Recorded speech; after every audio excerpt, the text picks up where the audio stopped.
Right now, the United States owes roughly $38 trillion.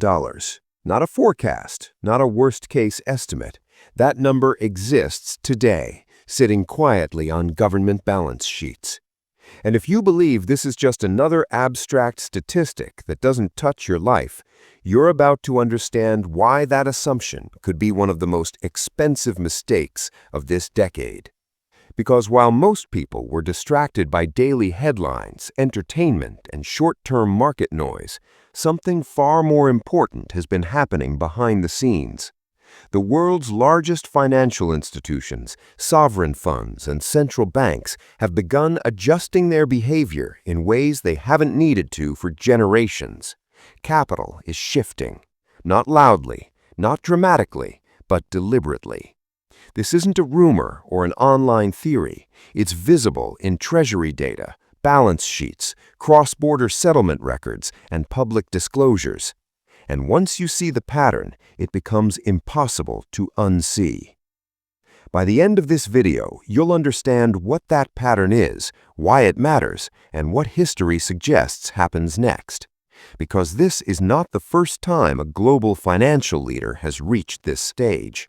In fact, it has happened repeatedly over the last 5 centuries, and every time the sequence has been remarkably similar. The 4-stage cycle of financial dominance. Across history, every global reserve currency has followed the same progression. Different empires, different centuries, identical mechanics. Stage 1, financial ascendancy. A nation becomes the center of global commerce. Its currency is trusted, widely used, and demanded for trade. Capital pours in, markets deepen, innovation flourishes, confidence becomes self-reinforcing. This phase often lasts decades. Stage 2, overreach. Success removes restraint. Spending grows faster than productivity. Governments borrow aggressively, justified by past strength. Asset prices surge, debt expands, but it doesn't feel dangerous because everything looks prosperous on the surface. Stage 3, the quiet rotation. This is the most important stage and the least visible. Institutions with long time horizons begin repositioning, not out of panic, but calculation. Exposure is gradually reduced. Capital is diversified geographically and across currencies. The public rarely notices. Stage 4, systemic break. Eventually, confidence fractures.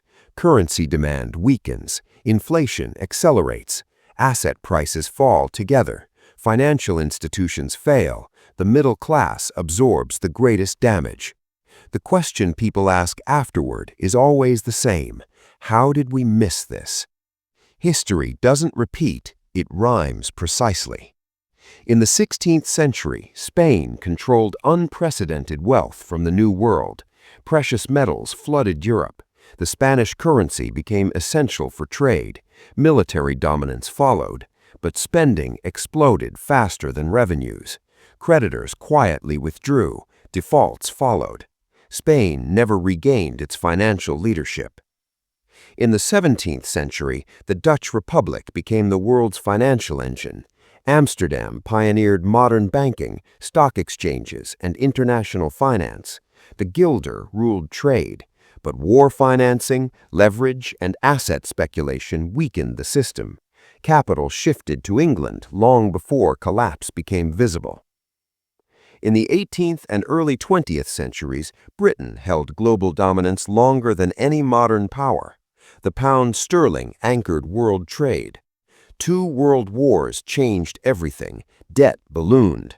Capital and talent migrated. Reserve status slipped away, slowly, then permanently. Different eras, same mechanics. Where the United States fits today. After World War II, the U.S. dollar became the foundation of global finance. American markets were deep, liquid, and trusted. For decades, demand for dollars felt unlimited.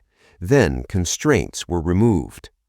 Since the early 1970s, U.S. debt growth has outpaced economic expansion by orders of magnitude.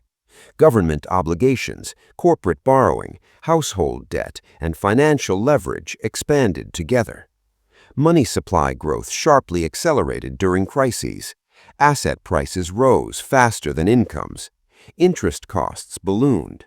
Today, interest alone consumes over $1 trillion annually without reducing the debt itself. And now, the behavior has changed. Foreign central banks are slowly reducing exposure to U.S. treasuries. Trade settlements increasingly bypass the dollar. Major asset managers emphasize diversification across regions, real assets, and non-dollar instruments. The shift isn't dramatic yet. That's the point.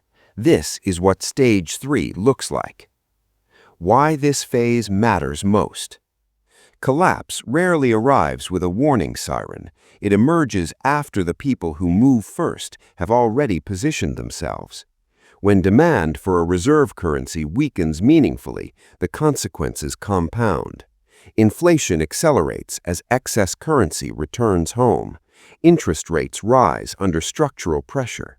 Asset correlations increase. Everything falls together. Liquidity disappears when it's needed most. At that stage, policymakers face impossible choices: tighten policy and trigger defaults, or loosen policy and erode purchasing power. History shows neither option preserves the existing system. What this means for you, practically. This is not about panic, it's about preparation. Concentration risk is the real danger. Heavy dependence on a single currency or system increases vulnerability. Assets that cannot be printed matter more. Historically, real assets and scarce stores of value preserve purchasing power. Geographic diversification reduces political risk. Capital that crosses borders survives transitions better. Liquidity creates opportunity during disruption. Optionality matters when systems reprice. Excess debt becomes a liability in unstable regimes. Skills and relationships outlast financial systems. Human capital is the most resilient asset in history. Every dominant power believes its era is permanent. Every reserve currency assumes its position is secure. History disagrees.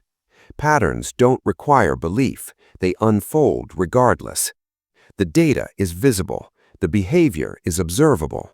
The timeline is never exact, but the direction has been consistent for centuries.